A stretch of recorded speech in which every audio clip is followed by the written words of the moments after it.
সদ্য পদত্যাগ করে দেশ ছেড়ে যাওয়া শেখ হাসিনা আর রাজনীতিতে ফিরবেন না।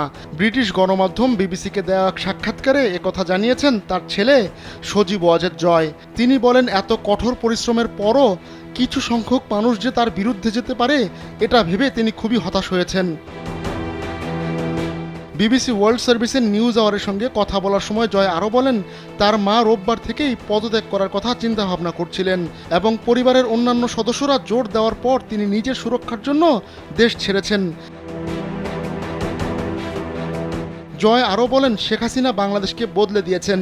যখন তিনি ক্ষমতা গ্রহণ করেন তখন বাংলাদেশ একটি ব্যর্থ রাষ্ট্র হিসেবে বিবেচিত হতো। এটি একটি দরিদ্র দেশ ছিল, কিন্তু আজ বাংলাদেশ এশিয়ার উদীয়মান বাঘ হিসেবে বিবেচিত। তিনি খুবই হতাশ। বিক্ষোভকারীদের দমনে শেখ হাসিনা সরকার কঠোর মনোভাব দেখিয়েছে এমন অভিযোগ অস্বীকার করে জয় আন্দোলনকারীদের ইঙ্গিত করে বলেন, আপনারা রোববার ১৩ জন পুলিশ সদস্যকে পিটিয়ে মেরেছেন। সুতরাং জনতা যখন মানুষকে পিটিয়ে হত্যা করছে তখন পুলিশ কী করবে বলে আপনারা আশা করেন?